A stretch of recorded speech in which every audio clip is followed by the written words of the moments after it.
Unafaa makofi mingi. Wow. Makofi. Because of your candor. Wow. Tuanze hii podcast ani. Wallahi, basi tuanze. Okay. Mawaziri mkofiti mkopoa. Welcome to yet another episode of Good Talks Live podcast. I'm super excited. I'm happy. I'm blessed. And yeah, so leo sina intro story. Let's discuss. We had a conversation with Jabir na Demba hapa hivi. So this is just an extension of that, but from a different perspective, from a female, you get. But before that, nataka kuacha kitu moja, man. Unajua mimi nakwanga film school. Nimekuwa film school for like, right now it's 7 months in, and tukapatiwa assignment ilikuwa make a short film ina focus na makeup. Yeah, ina focus na makeup, like bring the makeup aspect in film. So I was the writer in our group, so ikabidi nimekama up na story ya GBV. So nikaandika hii script dem fulani mwenye ni short film, but nitawaelezea synopsis. Alafu after nimemaliza tu intro, itaplay kwa hii episode. Hapo sasa ni 2 minutes tu. 2 minutes. Yani kwa hii episode you're eating good, mnakula film, na mnakula podcast. Waziri nyinyi mnakula poa. So it was a GBV story. Ni dem fulani alikuwa amepigwa na boy wake. So tulipiga hapo makeup safi. Shout out to the lady who did makeup, ni dem true, demo class, dem anadu kazi safi. So mtaona tu hiyo film ni 2 minutes. So hopefully man, mtanipatia feedback. Kuna problems, you know, we are starters, so nitawaambia tu. Wacha kudownplay, umetengeneza film. Honestly, kuna msewa continuity alitumess. Okay. Utaona hapo hivyo kwa film. Ungesema hivyo watu wange-watch tena useme after. But Azizi, acha niseme ndo sasa ulisema uko film school bro, is in mopose gani tunaona hapa. So here's the film. Nice.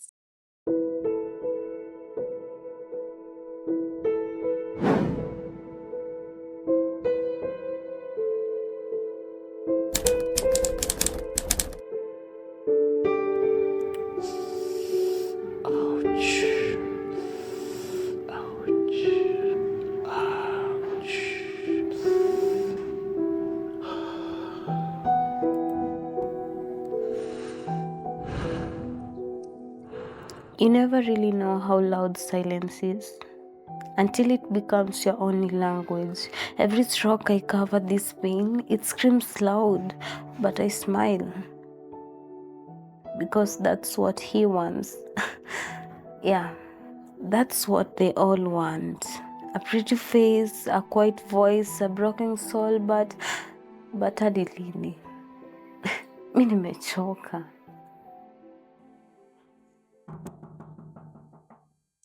Jackie. Babes. Ndo kudonjo. Mimi naingia. Ayo uko na nguo ya msichana.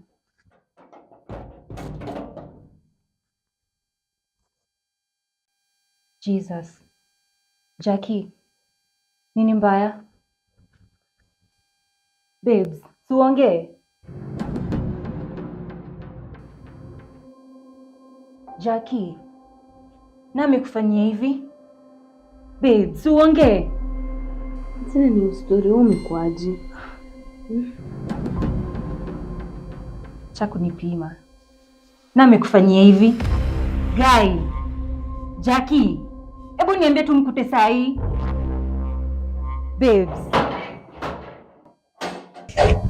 Nasikia nyinyi ndio mnaboeka sana huku ndani. Oh. Makuma mwakuleta reinforcement. Well. Nilikuambia nini kuhusu kuleta washenzi kwa nyumba yangu? Max. Sani wewe ndio umefanya hivi Jackie? Ni mimi ndio nimefanya hivyo. Cheki. Ukidai unaweza kuwa next.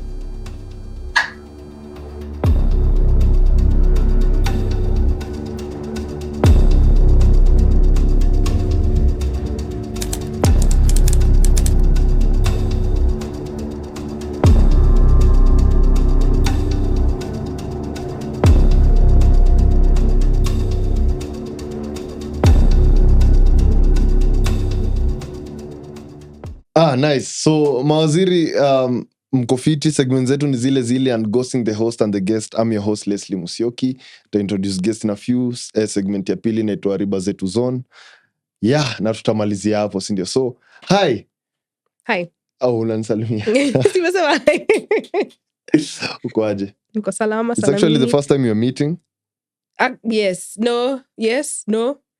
Nilikuonanga during an event that African Sense had hosted here at Baraza. Ulikuwa na, that's the day I met Jabir, lakini wewe sikukuongelesha. Kwa nini? Unakuwa boring? Afano ulikuwa unazunguka. You're just walking around. I don't know what you are doing, but you are busy. No, I wasn't busy. I was just walking around. Mpenda kutembea. Okay. Na kimbiza step up. Sikuongea na wewe. Hata sikuongea na watu wengi hiyo siku by the way. Actually, and then also because we were so excited tuko tunapiga picha na Donald Namu na Nani Masai, like those people. So awe huko damn. Ni minute, I don't know, 3 ama ni nini nishaanza ku receive my stray bullets design ya maandamano, but so that was Mazeta sikuwa najua. That was last year. What? How come you had that guy nani, we had Crystal Asije the senator na nani? Nakumbuka. Okia pia alikuwa. Okia alikuwa. Una mix. Aya, hiyo story wacha ikae. Juzi happen mob hapa hivi. Sawa. Wow, so damn. Ni kitambo. So hizo ndio events umeattend hapa hivi. I mean, and then kuna event ingine ya Kwani nilikuja, but I don't think you were there. There was a quiz night, ilikuwa usiku. Mimi usiku na bedtime. You're a boring person. Actually, Udema anajua I'm a very boring person. So mawaziri, in this episode, let's just keep it that way. Lol. Staki ajue Zandani. Introduce yourself. Names. What names and what? Nationality. Okay. Religion. Age. Status. Right, sex. so I will choose what. Introduce yourself. So hello guys, my name is Wacera Thande or Wacera Thande, depending on what part of the country you're from. Me, I'm Kenyan. My age and utafute ujue. I was kidding, but umeanza kusema kwa like okay, hapo kwa age nilikuwa kwa like I'm actually 24, 25. Well, I'm 25. I have a fully developed brain allegedly. So that's a good intro. Thanks. I appreciate it. My background is in social work and social development. So I do a lot of community-based stuff, a lot of political analysis. I do policy analysis as well. The previous work that I've done and paid was policy analysis and research. Shoot me. I'm glad I finished. Right now I'm currently working in an NGO that works in informal settlements. And we do a lot of participatory research, which is basically working with communities as professionals, meaning not professionals, as people who are experts in their own experience, so they inform the work that we do. So we try to recalibrate the power structures around knowledge.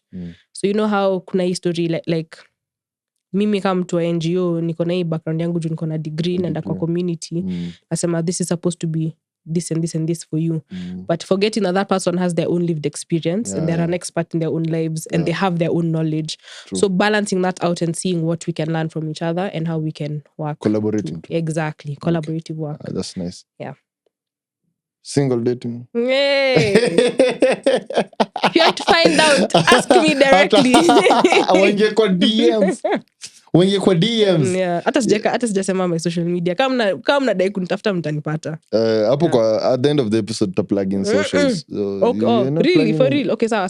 It's an option by then. No. You can just, I don't know, maybe life yako ni private, you know. No, it's not, but yeah. Okay, watakutafuta like nikipost tu wataenda tu mahali waone na umepiga intro Wacera na kwa following Musyoki Wacera nani wa few watokitu wawili wajue nganga ni huyu bas hey, yeah, that's like true, true. Hey, I know. Thank you. Anyway, let's just get right into it, man. So we let's talk about the state of the nation, the country.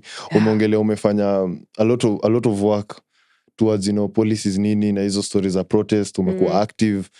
But before that uko na podcast. Oh yes, I do. tell me about Ubunifu. Thanks. Niliona mlifollow. Nani yao? Nyinyi wewe. So I actually started a podcast almost 3 years ago. It's been dormant for the past year and a half because nimekuwa nikifight in the trenches, like finding work and everything. So it's not, I've not been able, not trenches like for real, but like corporate, like trying to find work and stuff. But yeah, it's called the Ubunifu podcast. Ubunifu means creative in Kiswahili. Watu wenye wanajua Kiswahili.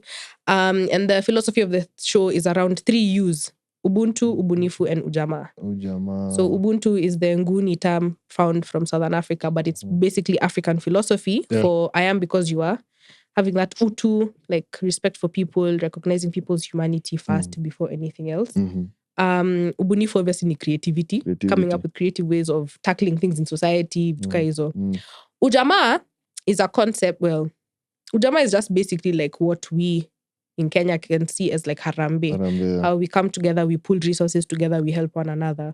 For me, it also came from studying Julius Nyerere in Tanzania and how he wanted to create a socialist state and stuff. Then also with a bit of studying of socialism here and there, like that's the African version. But don't quote me on this, please go do your reading. So that's basically it. We've had like 9 episodes, but hatujafikisha the 10th one, funny enough. Inafaa unafika 10, unafanya bash, unaita watu. I am trying. Unafika 10 episodes. So I am the creator, curator, producer, everything. So one woman show. Yes, it is a one woman show. I managed, so we have 10 episodes. How has the experience been so far? Because Wacera alianza kuingia kwa podcast, you're euphoria, unacheki. Because it's the new kid on the block. I want to do this, tujaribu. Tunaweza fungua mics, tuweke cameras, tuanze kubonga. Man, I usually look at people and wame invest hivyo yote and I'm just like, wow, I wish. Me, if you saw the microphone I was using. What microphone are you using? Hata sijui venye inaitwa, but it's a very small camera. Sio kama easy, you know? It's true. Okay, and then also like, I think all my first like 6-7 episodes were all audio. No, were all remote. So I was recording people when we were in different locations. Yeah, because it was shortly after COVID and also I was abroad at the time. So like people were in Kenya, in different parts of the country, whatever. Oh, your friends all over? Yeah. Or people you collaborated with in the episode? Yes, all over, yeah. So it was quite a journey. But hopefully this year it will come back now that I'm more settled. So shout out, look out. Yeah. Hopefully utakam back because I think I feel uko na niko na content. Unaona hii forehead, niko na content. What? Niko na content. Nikungoja tu inangoja itokee. So oh my God. Okay. Tuanzie wapi, man? The last time tulikuwa hapa hivi tunaongea na kina Demba na Jabir kwa episode. Jabir aliuliza swali fulani interesting. Na nilikuwa nafikiria mara mbili kana za mjibu because I wasn't sure. Na I think hapa hivyo ndo conversation itaanzia. Aliuliza kwa episode, since watu wamekuwa abducted, watu wamekuwa wakiwa intimidated na hii gava, unafeel wase watarudi streets come 25th of June now, last month. Mkako like, maze unajua hata kama wale abduct mmoja wengine 10 watakuwa motivated, but siku washugua nilikuwa like, hata mi pale niko sahi. Hiyo 25th nitaandamana tu kwa nyumba. But it was evident. Yeah, nilikuwa kwa streets by 8 a.m. on 25th. Yeah. Because I have a biz na run tao. Nikona kabiz na skuma hapo hivyo. Kitaka esophagus, pancreas hizo. I do that. Seriously? Esophagus? Yeah, like ukitaka sauti ya maina kageni, you know, hizo vitu zote like. Pause. What? It's actually a legal business because tuna permit, tuko na hizo nini zote. Sio hivyo, as in explain here, as in you make people. No, you don't make, you source for it. So unapata mse, mazeni lisikia sauti fulani, Kakamega, nataka sauti kama hiyo. I have a work, I have some work in Nairobi, nataka kupiga. So we go to Kakamega, do our thing. But mimi ni mso wa sales, mimi ni mso wa bookkeeping hizo. So ni busy, imekuwa ikirun for like 1.5 years na, so hiyo ndo business nilikuwa. So nikakuja protest, ama unataka to expand kwa hiyo biz. It's okay. Do you have questions? Nitakuuliza after. I know, you can just ask. Okay, so bado sijaelewa because umesema esophagus. Do you mean like you source people's voices ama No. Like okay, I can give you an example. Unacheki ile explosion ile happen in Bakasi. Yeah, that's our work area. Now we go there, we look for things. But that's not for esophagus, like the toes, the legs. If it's not actually burnt, we can take it and give it to someone else. For what? To use as putting for themselves? Yeah, for themselves. If you need like other toes, if you have like beautiful eyes like you are, so... Thanks. Yeah. Or a face, maybe acha niseme tu face. Nimekuelewa. Okay. But I'm joking. Hakuna kitu hiyo. Wait. Listen. So me, if kama mkono yangu ilikatika naweza kuja niulize mnipe vidole like ukitaka. But lazima zimatch na mkono wako unless unataka vidole za Gen Z Goliaths. Oh my God. No, I can't lie. Something you guys need to know about me is I'm very gullible. Me nilikuwa nishabelieve. No, but nilikuwa so protest man. So Jabir nilikuwa namwambia hivyo nikamwambia cheki. I can confidently say if maybe say one is abducted, 10 more wata come out na wata show up. Kweli wa mambo. Generally, since the protests zilianza, let me get your general view of the protest. Yani. Well, I've done so many panel discussions about this. The other day I was talking panel ingine at church that will not be named. That anyway. So and we were talking about the finance bill. And for me, it bothered me because I'm like, the point of all of whatever's going on in the country right now is no longer about the finance bill. When we went to the streets in 2024, June, and we said, reject the finance bill, it was a culmination of a complete rejection of the whole governance structure. It wasn't just... Yani finance bill ndo ilikuwa... Was a trigger, was an influence, the thread that broke the camel's back, you know? Because like for us young people, ni wase wangapi unajua in your own circle, wamemaliza shule na wanatafuta job. Like, ni wengi, you know? Ama people who've come from like a country, they've come to Nairobi wanatafuta job our party. Wauguja daily. Manze, like every single day, 1,000 people come to Nairobi looking for work. Daily. Do you know how insane that is? So every week 7,000 people guaranteed wamefika Nairobi wanatafuta job. Na kuna already wenye walifika last week. Na sisi wenye tulizaliwa huku tunafanya exactly. So like your finance bill, it was just ilikuwa tu a culmination of all of those things and all of those grievances. Another thing I was also seeing is like, unajua ile matukano Uhuru alikuanga napewa Twitter kitambo ikabidi atoke Twitter. It's also that build up. It's not just our generation, it's the generations that were there before. It's a build up of how this also it started from way back. Kitambo hata sasa hivi venye tunaona hizi stories zote za like police brutality na vitu hizo. If you guys follow social justice centers or have followed Missing Voices KE, they've been documenting police brutality for the last like 10-15 years. There's a picture that always goes around in social media. Kuna polisi anakanyaga msee amemweka kichoko, and that's Kenya. Yeah, and that's like from probably 5-10 years ago. Yeah, sure. Kuna mural ingine fulani naonanga when me commute to work na pitianga Mbagathi way. Hapo high rise kuna kwanga na mural ya Carlton Miner. I don't know if you know about this guy. No. He was a young man, grew up in Kibera, got a scholarship, went to Brookhouse, finished in Brookhouse, went to Leeds to play football and also learn. He was learning engineering. Okay. A bright boy. So alikuja Kenya during summer holiday or one of the holidays. Na alikuwa ametoka kuona ball mahali uko tu fulani mtaa. Do you know as he was leaving, he was shot by cops and he died. He was killed. What was the reason?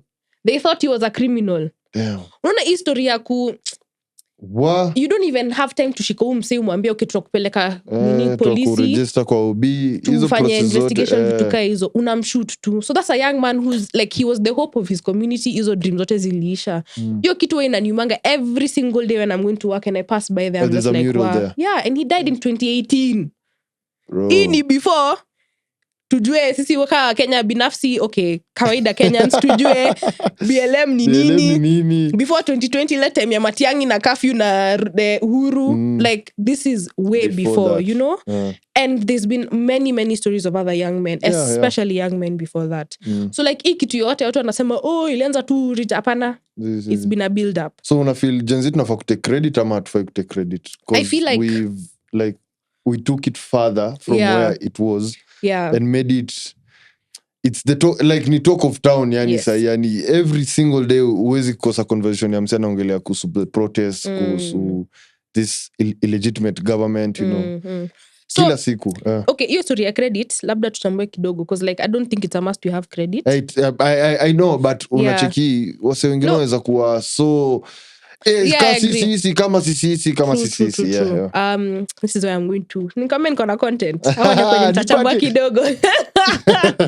So for those of you who read books na readingi a guy called Frantz Fanon, he was naitwaje, he was a huku ni wapi ngoja kwanza ni land sound engineer amesema yes ngoja ni land okay. He was from one of the French-speaking Caribbean islands. Okay. So he's black. Spent a lot of time in France, and he was very involved in the Algerian liberation movement. Okay. Algeria iko North Africa. For those of you who don't know, they speak French.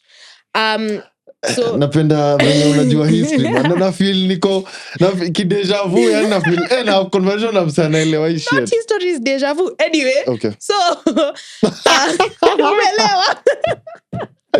Ayo nimepata. Iwezi nipita. Okay. Anyway. Frantz Fanon was a psychiatrist and he tambuad our African brains from the lens of colonialism and racism. Racism, colonialism, and slavery. Because he was a psychiatrist, he was looking at the mental condition of what it's like to be a black man growing in a world like this, a black person in a world where colonialism and empire has been built. And one of his famous quotes he's written is like every generation reaches a point where they have to choose whether they will shape their future or something like that. Nime haribu, but basically that is the quote. So basically every generation has a responsibility to itself to take up a cause and go with it. So when your story a credit, I'm like, yes, we can take the credit of like we're the ones who've actioned it in a wide scale. Yani, on the 24th last year and this year, there was protests in over 27 counties. That's averagely good. That's more than half of the country. Yeah, true. Mind you, kama last year it blew my mind was the fact that there were protests in Marsabit. Unajua for the Northern Frontier District people to go and andamana. Like, you must be hated. Hey, Jabir ban. Okay. Hey. Exactly. So like so that's like the responsibility we've taken. But then also at the same time, we need to credit the fact that our parents were here 30 years ago during the December 12th movement, Mwakenya, all of those things. Time yangu Iwadhiongo when he was being harassed by the politicians, all of that. It's a culmination of that. And also I feel like for us young Kenyans, with the work that social justice centers have done across the country, they've done a lot to sensitize people to police brutality, to the state mechanisms that are violent, and ensuring that we know our rights through constitutionalism. And shout out to the people who are that generation of our parents who were there, sat down, wakasema hii ndio constitution, hivi ndio tunataka iandikwe, because like it's a group of people who came together and they said, a couple of people, brilliant minds. Exactly. So it's building up from that. So tunaweza chukua credit tunasema yes, sisi ndio tumeispread, but like reality ni but when you may explain hivyo, I think mi nilikuwa one of those go like mi millennials niambia Gen X mkuende huko mi Gen Z ndo nimeshikilia hii country na country zingine pia juu sisi okay sorry okay nyinyi ndo wale sisi ndo wale. It's true, but so I think maze to take credit, but we've just made it wider when you umesema na pia we've made it like the world is watching. Kila mse ako like on the eyes Kenya nini kila mse ana play role yake. Let's talk about women leadership. We're the first woman who come across as ukasema I think in my mind she's a leader. Okay. Easy. Okay. Easy. Wangare Mathai ni nini? Wangare Mathai, okay. Nilikuwa najua Wangare Mathai, but nilikuwa nataka to jet back to the first woman in Kenya mwenye alikuwa leader na mwenye alishake the nani? Grace Anyango. What? Please educate me. Grace Anyango, the first Is she mayor the one who used to wear those? No, that's after. That's after, yeah. Grace Anyango was the first mayor, was the first deputy speaker. Kisumu. Yeah. Alikuwa hivyo alikuwa anapambana na muhindi fulani akamtoa kwa kiti mbio mbaya. So from that like alikuwa ameleta policies mob na iliweza kusaidia wase na wase hapo ndo walipata direction ya women wanaweza kuwa leaders from there nini.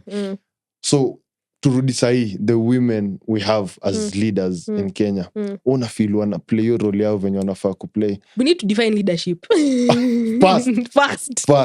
Because just because you have a political position doesn't mean you're a leader. Ai, usianze kuniambia ati Esther Pasari sijui ni hapo ndo nilikuwa naingia. Tupigane sahi. Haiwezi kuwa leader. She's not a leader. So what do you think of the women I feel like leadership? What we can I always go back to is last year, one of the reasons why I think the June 2024 protests were really good is because we had the femicide protest in February that year. Ilikuwa tu mama wamelead. And the first Tuesday, nyinyi amko kwa streets, basi mimi nilikuwa on 18th. I was on the streets. Oh, you're on the streets. Yeah, but mimi nilitokea tu nikacheki tu ameshika akasema pics. Nilikuwa naingia hapa Naivas kuchukua maji. Afande please.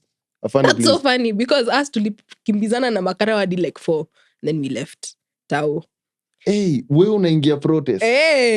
Kwa nini? Anyway, so like there's that. So like for me I have a history of going for protests. Like I started doing easy walks za rhinos and elephants tukiwa high school. Unajua hizi vitu za wildlife nini unaeskotiwa na makarao like it's not an actual protest. So like that when I was like a teenager.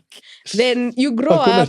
Yeah, it's hakuna tiagas. Manze makarao kwa mbele yenu na nyuma yenu. Unashangaa hizi ni nini? That was fine. Then when I was in uni, I also participated in a lot of protests. Most of them were for Palestine. And then when I came back, my first proper protest was that one for femicide. When you came back, ulikuwa outside? Yeah, nilikuwa outside, okay. Yeah. So when I came back, ilikuwa hiyo ya femicide. Nakumbuka I was talking to a babe from work and she was like, wow, kwa sure utaenda, mimi naogopa makarao nini. Nikasema, yeah, the threat is there, but like, so... we are dying. What's the motive? Nina tupeleka huko. Yeah, me, I'm like, we are dying either way. So, unfortunately, I can get killed by cops, but God knows I can get killed by a significant other. That's the reality. True. So, but the thing is, they were safe. We had created, I loved the way the girls organized themselves. There was a lot of like two groups where people are like, yeah, we're going to go into groups. Yeah. So that you know you're not alone. And if anything happens, you have a buddy system, which I think is beautiful. It's beautiful. So that's now built up even now for June. June tulikuanga na group chats. But unasema, huyu anaenda na huyu, nani ana? Okay, connects, nini. Nice. Yeah. You're coming from the same area, go together, come together. So yeah, so women leadership have been, I feel like they've been at the forefront. Watu wenye nyinyi mnonanga, najua ni Wacera wa kutoka Mathare Social Justice Center. There's also Njeri Wambugui from Musikimye. She's been on the front line. There's also just a bunch of other women. There's a babe called Karisa Karimi. She used to be the president of Daystar. Okay. But even for her, oh, nice. So she said, yeah, Daystar. Okay, cool. Yeah, even her, I think video nya niliona, sijua aliarestiwa lini, because me, I was there, but I don't remember seeing them getting arrested. But walikuwa anaimba, ndari ya Mariamu wakienda, wameshikiliwa even, that's their thing. Sijui reject finance bill, Ruto must go. I'm like, girls, muko ndani ya gari ya makarao. No protest, like, hey, you have the... So... Yeah. So, wenye walifika... wakafika Central Police, and then that's when the viral video of the women singing those songs came out. Now, a lot of those babes were people I've worked with in terms of like Mathare Social Justice Center, Usikime, nini. So like women leadership have been there. A lot of the times we are disregarded because wase wengi wako na, for lack of a better word, umama. Stick up the ass, okay. Yeah. Basically patriarchal thinking. Like you just think because you're a man. Nonsense. Yeah, true. So yeah, that... I feel like there's been a huge role. And for them to even get there, it's again build up from, as you said, people like that in history. You said her name is who? Anyango? Grace Anyango. So from like Grace Anyango, from Wangari Maathai, from the people in the Kenya Land and Freedom Army, or Mau Mau, as you people know it, build up, you know? So, yeah. So, umongelea kuhusu mobilization, man. When we like circle around protest, as women mlikuwa mnajua nyinyi wale mnaambiwa nyinyi pangeni sisi tutakuwa kwa ground. You guys, credits to you guys, man. Wase walikuwa kina, you know, wote, kina Hanifa, kina nani kumobilize wase wote nini. I think hiyo kadi mlicheza poa sana. Hiyo story ya mobilization na ilikuwa evident because wase walikuwa wengi, na hii maandamano haikuwa ati first of all like wana leader, second of all like ati ni one sided, ati we want this and this, like our grievances were there na walikuwa wanazijua. So for the women na feel mlikuwa part of, like msee anasimama mbele ya karao anawambiniaje nipige man. Niko like shit why uogopi karao ndema kwa hapo hivyo. So for you guys talk about mobilization venye ilikuwa ina ukisakol around last year's protest na pia this year's. This year pia ulikuwa nice. Nilikuwa ya 25th hii juzi. Okay.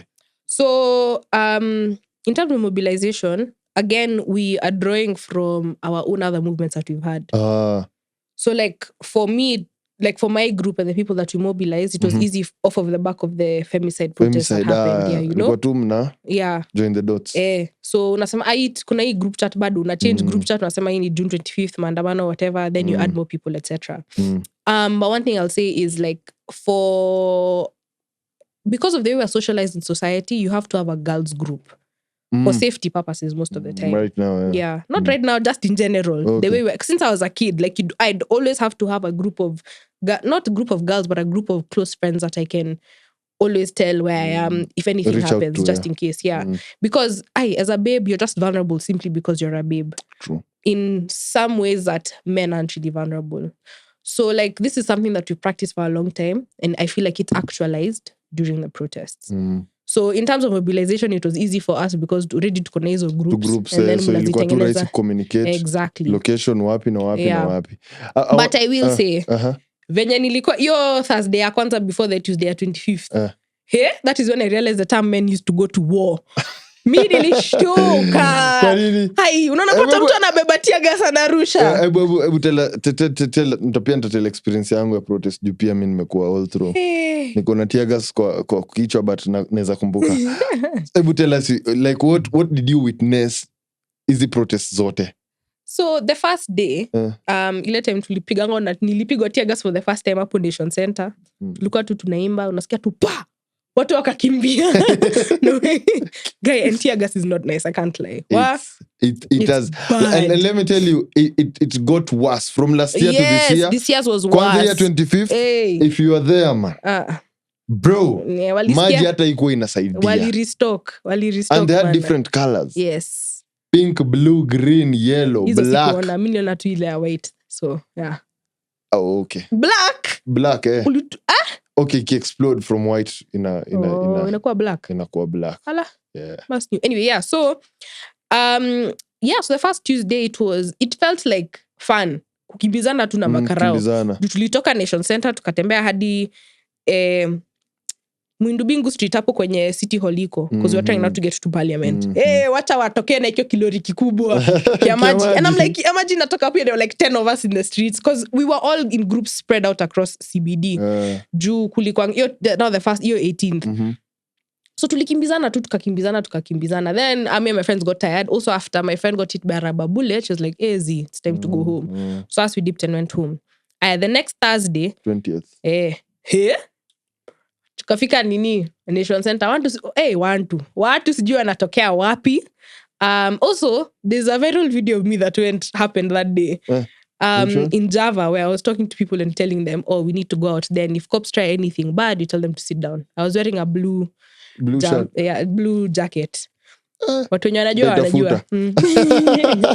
So tulikuwa Java ya Kimathi Street. Nasema, watu walikuwa wanaogopa. Juu kulikuwa na hiyo tension. You're seeing cops coming up and down. But you're seeing people wametokea. Si tukashuka. The most amazing thing that happened, like I saw that day was, I don't know where watu walitokea. Sijui walitokea Moyaved yuko nyuma bazaar akakuja akapanda Kimathi Street. But they surrounded the cop car. And they were just chanting, we are peaceful, we are peaceful, we are peaceful. Sijaiona karao akieka nini chini. Sijawai, except for that day. I was shocked. Hadi imenipatia chills. Mimi kwa nani mnataka kuactualize hiyo gari chomwe. They were just saying we are peaceful, we are peaceful, we are peaceful. And they did nothing. They did nothing. They dropped. I remember the guy had his nini hapa, akaiweka tu chini, akanyamaza, wakatuangalia, then they drove off. Then the crowd dispersed kidogo, then tukapigwa na tear gas. Aya, but this point crowds ilikuwa zishaanza kugather kutoka Moi Avenue, Tomboya, Archives, kulikuwa na wengine INM, Koinange Street, kulikuwa na groups kila mahali. Kafika 2 point ilibidi tu mkamaji. Kuna joke fulani Njugushu share kwa special yake inaitwa TT95. Yeye anasemanga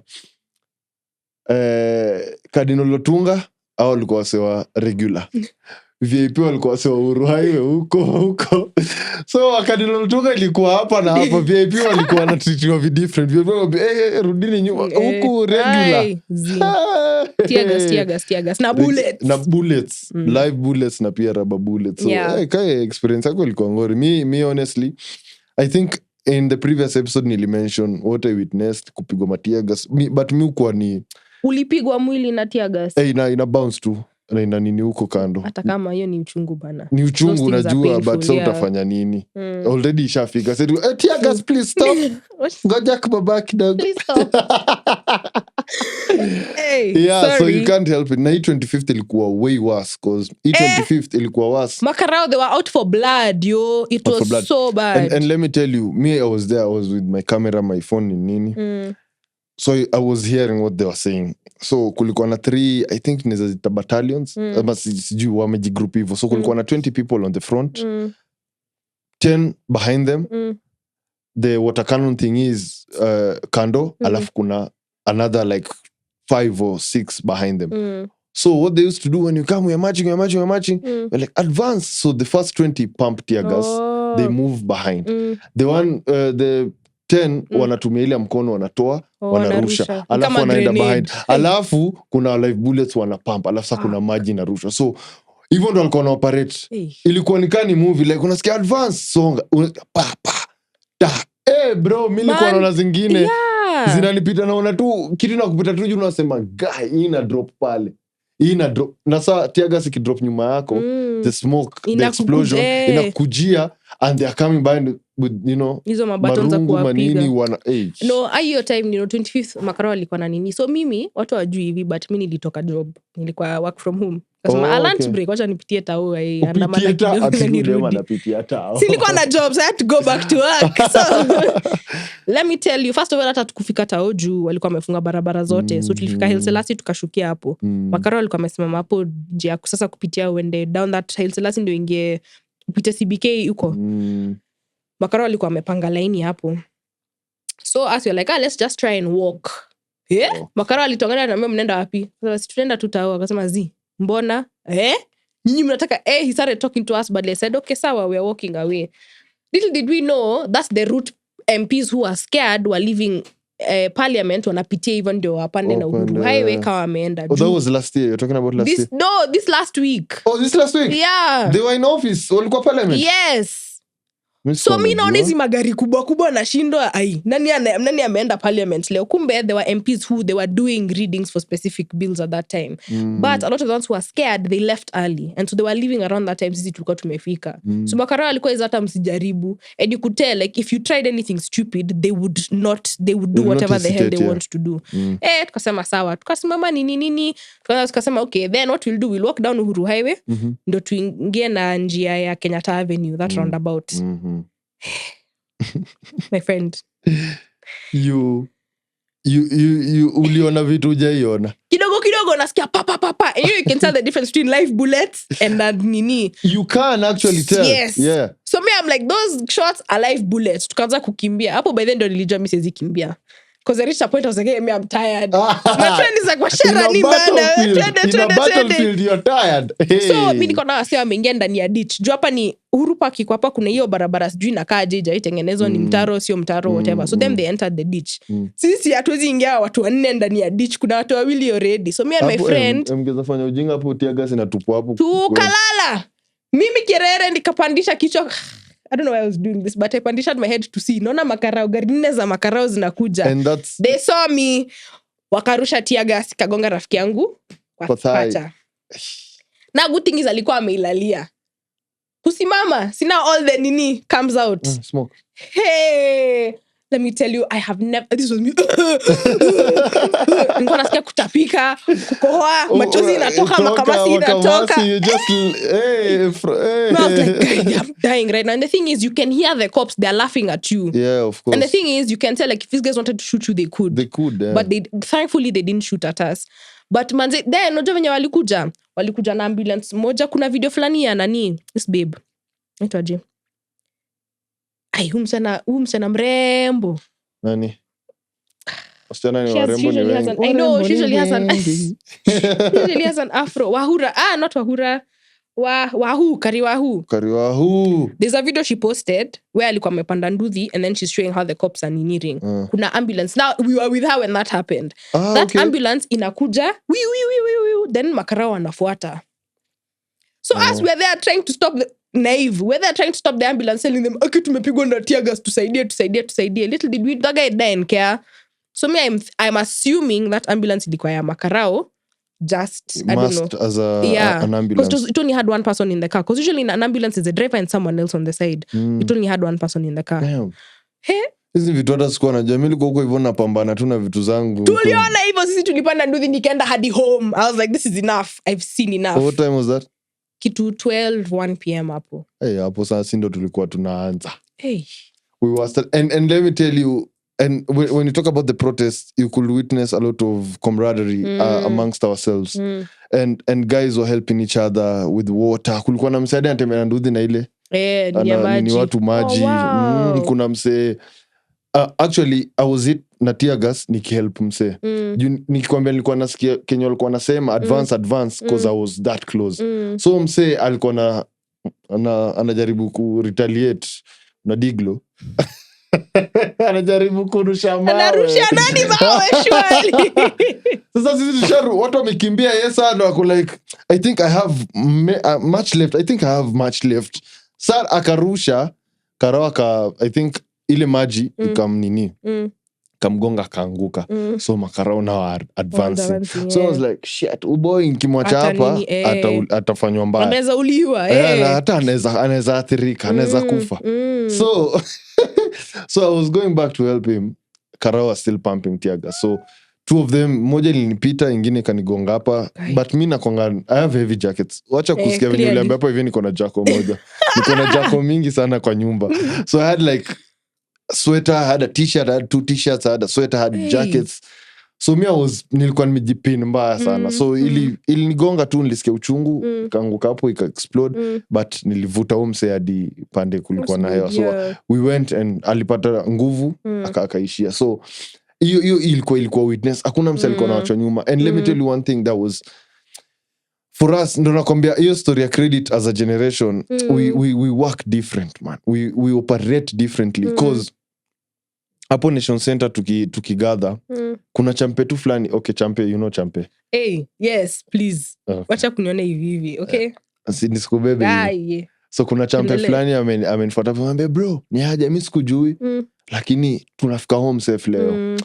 Kitu nilikuwa like bro. And let me tell you, hiyo kitu ilikuwa spiritual kwa napatana na mse kila. You know Tao is big. And mimi tulikuwa na wengi. Nilikuwa na nilikuwa na bro. Ndoka nilikuwa na kamera kwa bro. Usahau. Nafika home safe. We tuna tear gas tuna dispatch. We met like 3 times. And the third time kama bro chanchukua namba yako nitakuchapia. So nilifika namba yake nilichapia ngombe ni aje bro ulifika bro ulifika and that was good. And that was I think if he did that, kuna 5 who did that. Yes. Kuna 10 waambia nisikujui but hopefully utafika home safe. Utafika home safe. So that also now links to what I was saying about when you tuna mobilize juu kuna madem wengi hata sikuwa na juu hata sasa kuna group I don't know half of those people but tulikuwa tunatumia na messages updates nani ameenda streets leo unanishow and then we check up on you and they're like if you need help unaweza pigia hii number kani defenders coalition kuna hizi like you know all of those things sharing all of that information because that's what happens wase waki unite behind a cause.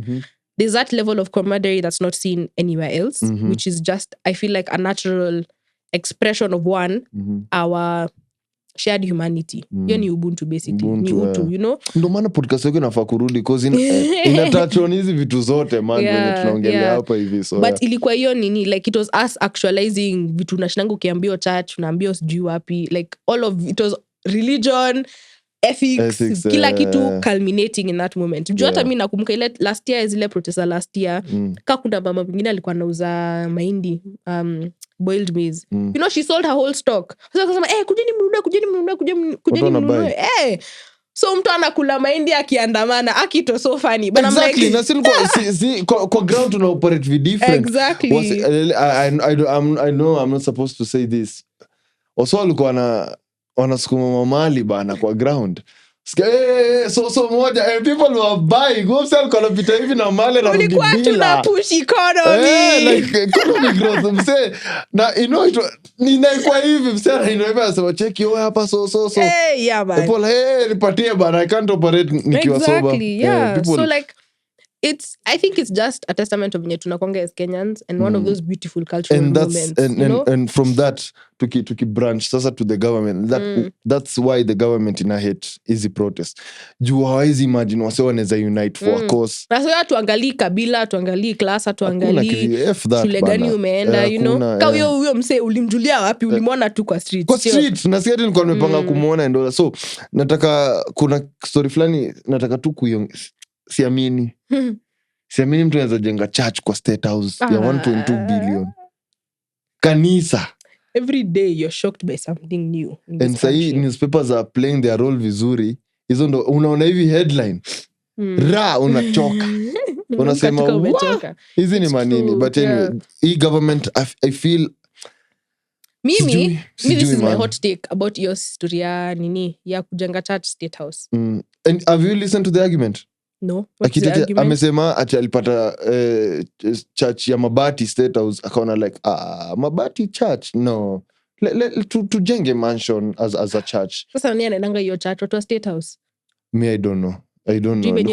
Kwani staff wa State House ni wangapi? Sijui. That's another question. Anyway, me personally, what I think is now munite conspiracy theorist or whatever, but like I honestly feel like this is him setting up whatever altars or whatever thing he worships. And definitely it's not God. It's not. It's not it's not God. But like honestly, that's the thing about setting up monuments, because you're ni legacy ataacha. Because unfortunately itajengwa na imalizwe. Umeona hadi mapicha zimeanza kunini. Already really? Kuna nini Ndio naulizanga ni wapi State House. I guess we don't have a full understanding of how big State House is. It is very big. Na umse anatufanya tu question hizo vitu zote. Paka hadi tunajua like State House kuna gate fulani ukiingia hivi uta access huko. So like anacheza tu rough. It's crazy, but I honestly think like kuna hiyo side ya spiritual aspect. Na huu ni mse operate. Na anapenda damu because if you're a good historian. I saw that tweet. What tweet? From the jump like 1992, 1997 yes. 2007 to yani kila mwaka yani and the allegations, he can't beat the allegations of the thing he did with the church in Kiambaa. Exactly. And I feel like another thing people forget, it's not just Ruto, it's the political class wote. Ndo maana walimerge, walitengeneza blood-based government. Exactly. So it's like, we need to realize that these people are doing it, one, to protect themselves, but then also we need to realize it's not just a material thing, it's not just a governance thing, it's also a spiritual thing. It's the same way, and it's also about power. The fact that you can decide who dies today and who doesn't, it gives you power. And you have power over people and domination, which is serious. Sio kitu tutafaa tukuangalia na sema okay. Anyway, but to wrap up, man, let's talk about the achievements thus far. Na zenye achievements zenye tunaona. Me honestly, this year kulikuwa na masked police officers, but they weren't masked as last year. Last year walikuwa na feature ile. Last year, okay, honestly na kumukile video ya Shakira kivuruta ndani. Kivuruta. And that mimi naweza waelewa cause tear gas ni lethal. So hao hujifunika na ina affect set ni watu immortal ama sijui nini ina affect. So the achievements last year mimi nilikuwa naona msee amevaa kabuti ya tuseme example ya 1 to 3 auto spares. Kabuti 1 to 3 auto spares, jeans na gun. na balaclava. So Yes, unajua naona ile picha huyu so ukisema ati kuna mse fulani alinishoot amevaa kabuti ya 1 to 3 out of spares Huyo for nani? huyo si karao. Ni karao, Basi huwezi jua nani, jua. it's So true. from this year this year tuliwitness karao. Lakini tao, but I feel like uko DCI sijui uliona hizo video za watu wa Kiambu Road. Kulikuwa na basically plain clothes cops wamevaa balaclava na walikuwa wamebeba guns. Hao ndio walikuwa wanasimama hapo wana prevent watu kunini. But that you can tell it's DCI because I don't Just know. because they're near DCI. Come on. But for me naongelea tao because tao. Be so for real. Tao wote walikuwa na uniform and you could see faces. Yes. Maybe that's the one rule of law that the government has listened to in the past 2 years. But unajua watarudi tu pale. And kulikuwa na few mass policemen na pia the hashtag man siri ni numbers. It clocked I think 4 million. It was trending up there. It was like top 10 trending in the world. Siri ni numbers. And it was evident. Ufala alikuwa nadhani Wacera watatokea protest on the 25th. Tulikuwa watu thousands tao. Thika Road walikuwa millions. Kiambu Road billions. Watu walikuwa wengi. Billions kaizo nini wanaibanga. Kiambu Road walikuwa wengi sana. So I think siri ni numbers is evident. So mimi naweza tell mazee mawaziri my people wanasikiza man. If possible chukueni kura tu mapema. Wamefungua ABC. Of course hawajafungua and I don't know watatumia route gani kuhepa hiyo story. Juu wanajua wakisema hivi it's open. Hey, tutakuwa hapo TikTok live. Guys, have you voted? Have you taken your voters card? Guys, have you voted? Hivyo itaanzia hapo so wanaogopa hivyo. But just to also go back to the thing of siri ni numbers, I think one thing I've also learned seeing on Twitter the way watu wanaorganize is every protest we have a lot of lessons learned. Siri ni numbers ilikuwa inanipea I didn't quite understand ilitokea wapi nini. And I'm like how all of a sudden it's been from Ruto must go imechange to siri ni numbers. As much as yes it's true, I feel like we also, for me I realized that it's very easy for things to shift from what the center was. The center is Ruto must go, but then at the same time like, how is it going? Not even that, it's also at the same time it's like this is an issue of governance as a whole. Sio reject finance bill peke yake, sio police brutality peke yake, all of those things. Anyway, but so there was a lot of lessons learned na kusema siri ni numbers na few mass police. I think that's the achievement na pia story ya camaraderie na mobilization na pia the few mass policemen wenye walikuwa tao. Mimi nilikuwa naona tu wase nini. So hizo ndo achievements for me. I don't know about you, like achievements to me achieve so far. I feel like achievement is like people are aware na nilikuwa natumianga msee wangu wa nduthi as a gauge kujua watu wanaongea nini. I also do that. Last year bana, even like as late as September, October, people were annoyed. And it's like that's the general understanding, like iko to like si ni peke yake tunaumia. Na hakuna propaganda gava itakuja isema ati wanapenda. They can't escape. Like, that's why they are wanahonga macrowds huku hivi na 3 million na 2 million kila mahali. And even when that is happening, people are getting angry and they're like, what do you mean my life is only 2 million Kenya shillings? No, not 2 million, but unajua 2 million wana split. Like wakienda kupatiana 2 million kwa crowds nini. Oh, kwa crowds also, I thought you meant like Kavenya Albert Joang babake ali there's also that. Yeah. So like ground iko moto. Another thing that we've achieved is learning our history. Umesema you've seen that tweet ya historia ya Ruto. Watu wengi hawajui. Another thing is also like it's increased our political awareness. Mimi ukiniuliza last year before June sikuwa najua ati kuna kwangana nilikuwa najua budget na pasi wangu every year, but I didn't know it didn't have to be passed every year. I didn't know that budget inasomango parliament na wana debate on this thing. Like these are things I never so like it's really enhanced our civic education, our active citizenship na vitu kama hizo. Another thing that it's accomplished is imesaidia to unify around a cause that is not based on vitu zenye former politicians used to do, so like money or tribalism. And then sisi ni ile generation tulikwanga watu hii when 2007-2008 happened. We saw people having to be shipped out of Nairobi. Mimi nasema tiagas nimeanza kula juzi 2007 nilikula tiagas nilisha kwa keja. Guy, you see exactly. Ama even like unakumbuka watu Walangata primary wenye walikuwa wamerushiwa tear gas like imagine, nani so mse ni huyo mse tu, huyo mse ndo alikuwa anajaribu kugrab hiyo land man, ali grab anyway so it's just not asha grab. si Western Hotel imejengwa wapi? Oh shit, Yeah. mbona napigia hesabu nilikuwa nafikiria the other yeah, Maybe I could be wrong, don't quote me, but yeah. But like we are the generation who've seen this happen consistently through our lives na and tumeona venye it's not a coincidence tumepatana na umse, it's like umse amekuwa kikam pia si mko tukigrow na so tunakuja na mna clash wewe sasa ni mimi na wewe exactly from like amekuwa akifanya hizo atrocities zote from the start but we didn't know as alikuwa tu anacheza chini, you know? I don't know, I think somebody alikuwa anasema sinikuwa nasikia podcast alikuwa anasema Obako alikuwa na cabinet meeting, mzaya alikuwa minister of agriculture, alikuwa anasema hii cabinet meeting huo champe akae huko nje ya gate atume representatives wake hapa. Hii cabinet meeting haianzi huo mse akiwa hapa kwa nini. And huo mse alikuwa na kuna ile meme fulani inakuanga ni Uhuru, Ruto and Kibaki, and the meme is saying Uhuru is telling Kibaki ndo ataua ile generation ulipatia free education. And maze it's true cause maze okay, yeah. Anyway we can talk about the government hapa hadi usiku. Yeah. But yeah, those are the achievements that we've made. I feel like he's also successfully unified us beyond tribal lines. Tribal lines are things that were created by the colonialists. Sio akina the Kenyatta ama akina nini. Like these are lines that were created before Kenya became a state, you know. But finally we've been unified. Yeah. Na pia kuna watu wasi underestimate hii kitu. Kuunify wase ni ngumu. But we've done it in less than in like 2 years. And kuna like we are 60% ya juu, kuna wase bado mtu wetu blah blah blah. We'll get to them. But so far tuko hapo B+, B-. We're actually good. Averagely tuko poa.